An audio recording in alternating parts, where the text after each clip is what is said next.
ये फरमाइएगा, कई सारे हमारे उलमा कराम हैं जो कि मौसिस शख्सियात से, आला हुक्मरानों से न सिर्फ मिलते हैं बल्कि उसे अच्छा भी गिरदानते हैं, लेकिन इसी तरह से हमारे बहुत से उलमा कराम ऐसे भी हैं जो इसे दुरुस्त नहीं समझते हैं। मुफ्ती तारिक मसूद साहब क्या समझते हैं? हुक्मरानों से मिलना चापलूसी के लिए, उनको मक्खन लगाने के लिए, अपने फ़ायदे के लिए नाजायज़ है, हराम है। हुक्मरानों से मिलना उनकी इस्लाह के लिए, मुल्क और कौम को सीधे रास्ते पे चलाने के लिए, उनसे दीनी फ़ायदा हासिल करने के लिए ये फ़र्ज़ है। मूसा अलैहिस्सलाम को डायरेक्ट अल्लाह ने ज़ालिम हाकिम के पास भेजा, फ़िरौन के पास। उस वक्त मूसा अलैहिस्सलाम कह सकते थे अल्लाह हुक्मरानों से मिलना बिल्कुल ठीक नहीं है। फिर अल्लाह ने फ़िरौन के पास भेजा और कहा क़ूला लहू क़ौलन लय्यिना, फ़िरौन से नरम लहजे में बात करनी है, आपने नरम अंदाज में बात करनी है। तो इससे पता चला कि नरम अंदाज में भी बात करना लाजिम है। फिर यूसुफ़ अलैहिस्सलातु वस्सलाम को बादशाह ने जेल से बुलाया और कहा कि मैं आपको अपने पास ठिकाना देना चाहता हूँ, आपको ओहदा देना चाहता हूँ। यूसुफ़ अलैहिस्सलाम ने ये नहीं कहा कि हुक्मरानों से मिलना नाजायज़ है, हराम है, मैं जा रहा हूँ अपनी मस्जिद में और मदरसा बनाऊंगा, मुझे कोई ज़रूरत नहीं तुम्हारे ओहदे की। बल्कि यूसुफ़ अलैहिस्सलाम ने उनसे कहा इजअलनी अला ख़ज़ाइनिल अर्ज़, मुझे वज़ीर ख़ज़ाना बनाओ। आप ओहदा भी मांगा बाकायदा उनसे। तो ये बात ही बिल्कुल गलत है कि चारों इमाम हुक्मरानों से मिलने के खिलाफ थे, कोई खिलाफ नहीं थे। अगर किसी ने मुखालफत की है तो वो हुक्मरानों से। और गालिबन आपको दावत भी आई है लेकिन आप नहीं मिले।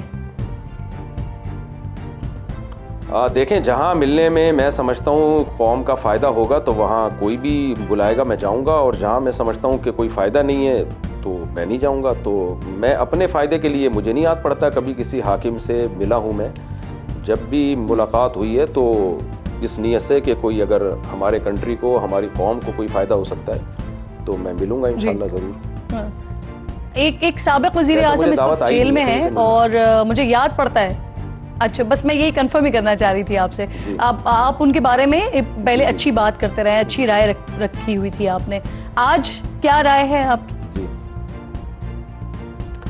देखें, हमारी एक पॉलिसी है और मैं उसी पॉलिसी पे चलता हूँ, और हमारे बड़ों की भी ये पॉलिसी है कि शख्सियतों के पीछे दौड़ने के बजाय अगर आपका कोई वज़ीर आज़म, कोई सरबराह ममलकत कोई अच्छा काम करता है तो आपने उसको अप्रिशिएट करना है, हौसला अफजाई करनी है, मुखालफिन की परवाह किए बगैर। तो अब हमारी इमरान ख़ान की ज़ात से हमारा कोई लेना देना नहीं है। वो एक, जैसे दुनिया में बहुत सारे लोग हैं तो एक इमरान ख़ान भी है। तो निजी महफिल में मैं, हो सकता है इमरान ख़ान से मोहब्बत रखता हूँ या उससे दुश्मनी रखता हूँ, वो मेरा निजी मसला है। मोहब्बत भी हो सकती है, दुश्मनी से माना नफ़रत भी हो सकती है, मोहब्बत भी हो सकती है। वो तो निजी महफिल की बातें हैं, वो सही भी हो सकती हैं, गलत भी हो सकती है।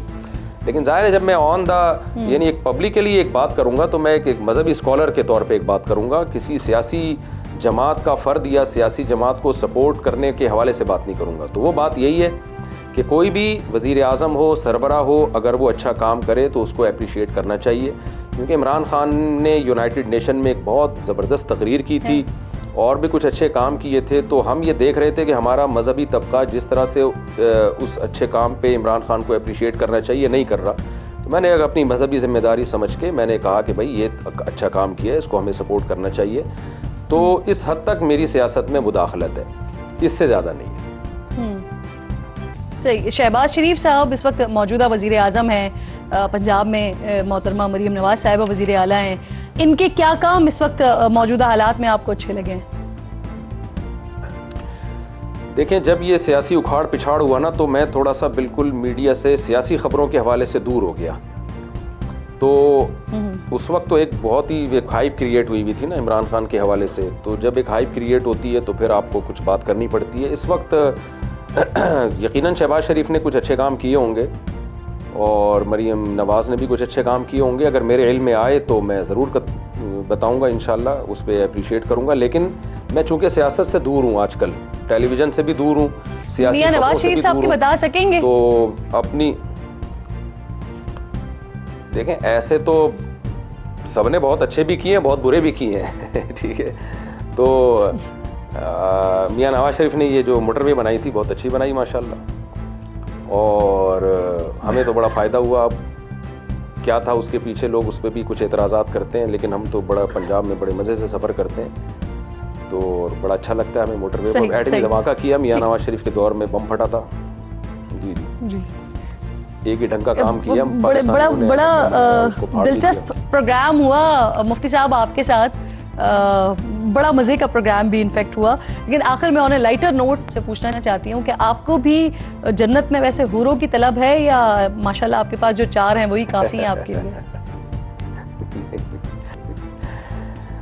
ये आपने बहुत ख़तरनाक सवाल किया है। असल में मैं कोई ऐसा सवाल जिससे जब क्योंकि इंटरव्यू मेरे घर वाले भी सुनते हैं और फिर वो वहाँ से मुझे जो रिएक्शन लेना तो जायज़ा तो है ही, लेकिन कहीं आपका जायज़ा ना ले लिया जाए घर पे आज। मैं ये कहूँ कि मुझे भी हूरों का शौक़ है तो फिर घर वाले कहेंगे कि 4 काफ़ी नहीं है, अभी भी हूरों का शौक़ है। और अगर मैं बोलूँ कि नहीं है और अल्लाह जन्नत में कह दे तुमने दुनिया में बोल दिया था बस 4 बहुत हैं, तो अभी हूरें तुम्हारे लिए नहीं है, तो मैं तो फंस जाऊँगा ना बुरे तरीके से।